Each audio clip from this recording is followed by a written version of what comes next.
There's a lot to wrap your head around in Death Stranding 2 on the beach. Anyone who dabbled in Kojima's last game will slide right back into the delivery loop, ranging from giant parcels to dead bodies. But that doesn't mean there aren't new porters to meet, mechanics to master, and enemies to confront. You'll find so much to do across Australia and Mexico as you embark on a 40-hour epic in which you make deliveries, battle evil tar ghosts, and definitely stumble down a mountain or two. Without further ado, here are 8 beginner's tips for Death Stranding 2 on the beach. First, don't waste too much time in Mexico. Death Stranding's 2 campaign begins in the smaller region of Mexico, essentially acting as an extensive tutorial area in which Sam Bridges reconnects with familiar faces as he sinks back into the role of being a world-saving delivery boy. You could feasibly spend hours here connecting up the handful of shelters to the network, or leave it behind as soon as the main orders are done and dusted. We would recommend opening up the plate gate and venturing into Australia as soon as possible, because you'll be given the means to return to Mexico soon after making some progress down under anyway.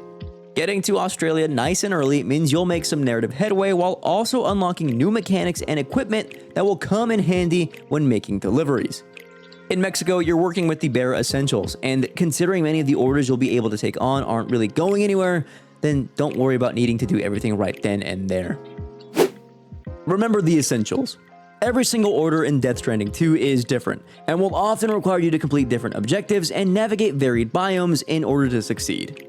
This means when you're preparing for each mission, you need to have every conceivable bases covered, but it's so easy to neglect the obvious stuff once you become a more experienced courier.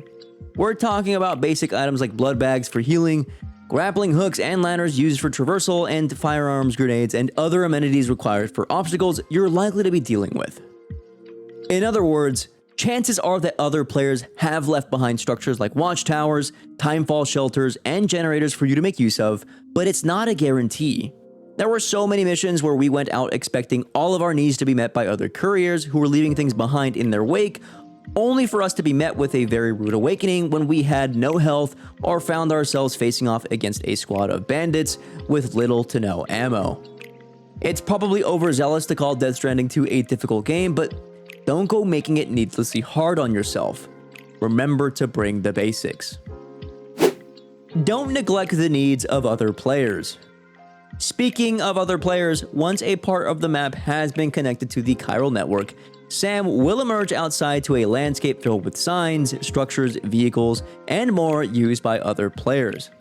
You'll often find green circles on the ground from both NPCs and other players asking you to provide a specific kind of item or resource, and doing so will immediately reward you with 100 likes while also deepening your Strand connection with the other user in question. You'll find these are everywhere and an easy way to accrue likes while deepening Sam's bond. The stronger your bonds with other players, the more likely you are to see structures pop up on your map. Be a team player. And speaking of being a team player, never stop repairing and building.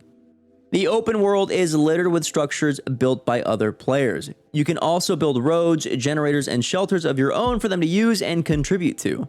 We developed a habit of always carrying a few universal resources with us, like metal, ceramics, resin, and so on, which we could pop into any structure that we came across that we knew would make a big difference.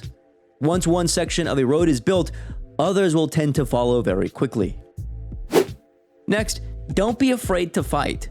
Sam is more capable in combat encounters this time around than in the previous game, able to take a lot of hard knocks before finally dropping dead.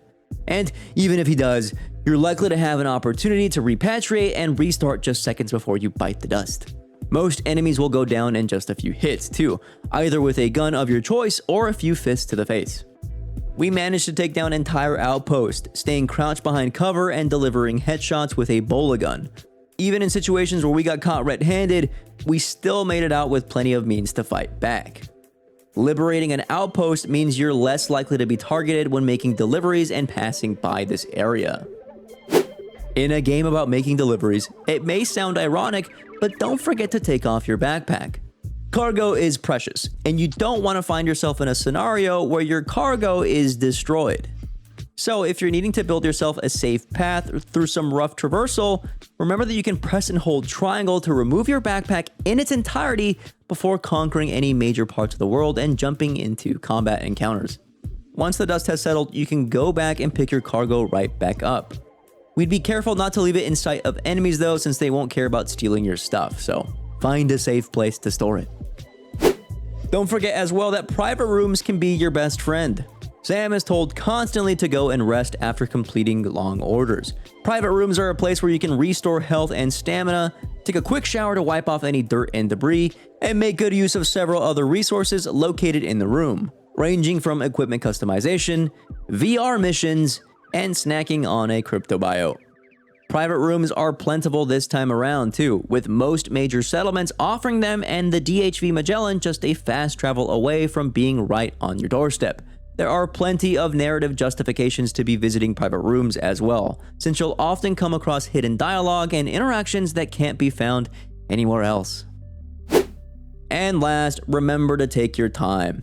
While rushing through Mexico to reach Australia is a piece of advice we stand by, once you're settled in the outback, don't blitz through the narrative because there is so much you might miss out on as a consequence. Take your time and try to pick up every single order that is recommended to you by NPCs because chances are you'll get some great rewards. Rank up porters, explore every corner of the map, and experiment with different items before sticking with the safe and effective options. So many of Death Stranding 2's systems grow organically in response to your actions, and the only way to truly unearth them is by taking your time and seeing everything it has to offer. Good luck on your next delivery. Here's a like for you.